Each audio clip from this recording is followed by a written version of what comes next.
Il est 10h. Radio Côte d'Ivoire, le bulletin d'info. Sorosita. Bonjour à tous et merci de votre présence. La compassion des élus cadres de la sous-préfecture de Goné aux victimes du conflit intercommunautaire il y a une semaine entre autochtones Toura et allogènes burkinabés. Elles ont reçu des vivres et non-vivres. Un litige foncier est à l'origine de ce conflit qui a fait un mort et de nombreux dégâts matériels. Le sens de ce geste avec le député de Goné, Zo Chérif Remi. J'ai été pour accomplir une mission.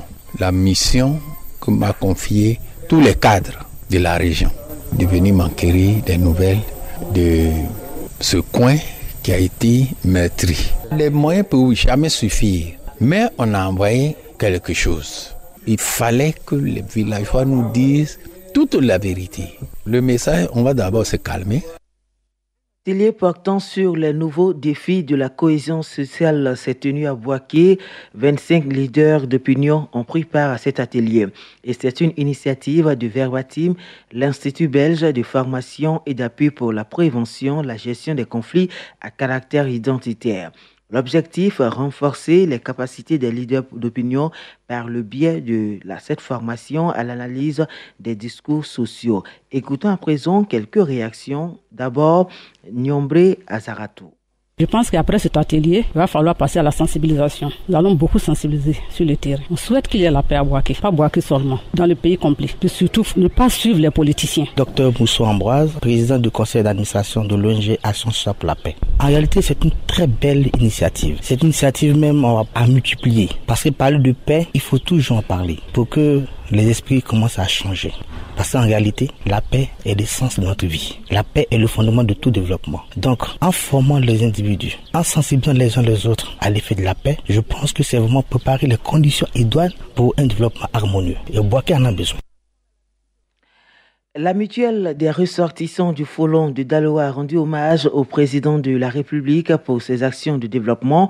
La cérémonie d'hommage s'est déroulée à la grande mosquée de Daloa et c'était le samedi dernier, le compte rendu d'Alassane Koulibaly. Ils étaient des milliers à la place de la grande mosquée de Daloa sur invitation de la Mitre Foda. Les ressortissants du Folon ont dit merci au président de la République pour ses actions de développement en faveur de leur région. C'est le président de la Mitre Foda qui a ouvert le bal des allocutions de remerciement. Karim Doumbia a mentionné dans son discours quelques réalisations du chef de l'État, dont le bitumage de l'axe Odiéné-Samatigila, Sokoro et Goulia jusqu'à la frontière du Mali, la construction et réhabilitation de plusieurs centres de santé et de maternité équipée, sans oublier l'électrification de la région du Folon à 85%. Pour sa part, le président du conseil régional du Folon, Cissé Sendou, parrain de la cérémonie, a dit merci au président de la République pour la promotion des filles et fils de la région à des postes de responsabilité, car selon lui, le développement, c'est aussi la promotion humaine. Des danses traditionnelles et autres prestations d'artistes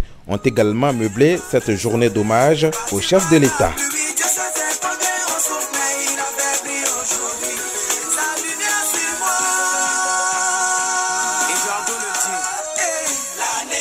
Alassane Koulibaly, Daloa, Radio Côte d'Ivoire.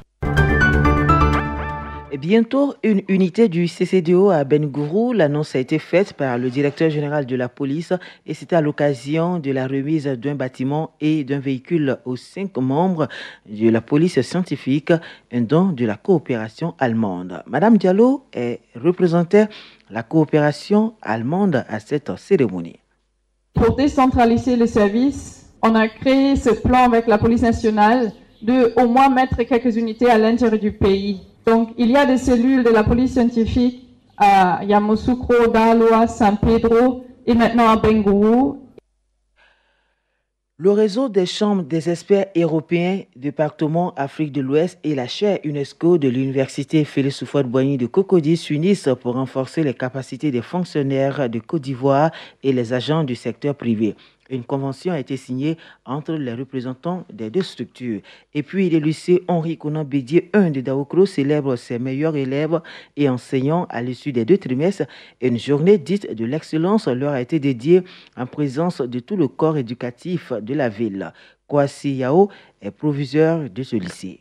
Le nombre d'élèves primés est de 51. Ceux qui ont eu les tableaux d'honneur, 288. Et nous avons ouvert une lucarne pour 6 profs plus anciens. Ils ont reçu des diplômes d'honneur. Il faut créer l'émulation. Et donc, la journée d'excellence répond à ces soucis-là. Nous avons attiré leur attention sur la nécessité de travailler sans chercher à tricher. Parce que le lycée HKBE se veut un lycée de référence. Mais nous avons beaucoup de problèmes qui nous gênent dans notre fonctionnement. L'insuffisance de salles de classe et puis le déficit en professeurs. Mais malgré ces difficultés, nous nous battons pour que le lycée soit un lycée d'excellence. Dans le reste de l'actualité, l'épidémie d'Ebola en RDC n'est pas actuellement une urgence de portée internationale. C'est ce qu'a annoncé l'Organisation mondiale de la santé, estimant que la situation peut être maîtrisée.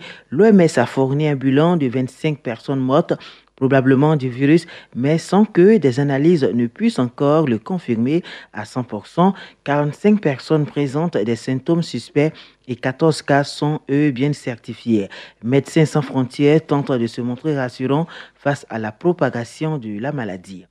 Le gouvernement camerounais se dit prêt à étudier toute proposition qui permettrait de sortir de la crise au Cameroun anglophone sans pour autant répondre directement à la proposition de la médiation de l'Église catholique. Cette semaine, les évêques ont proposé leur service car, selon eux, une médiation est désormais indispensable pour éviter une guerre civile inutile. Aujourd'hui, le gouvernement ne dit oui à personne, mais laisse la porte ouverte.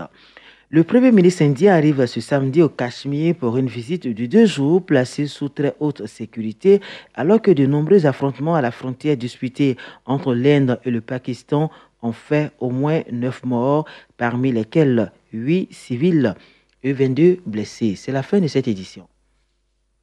C'était le bulletin d'info présenté par Sorosita.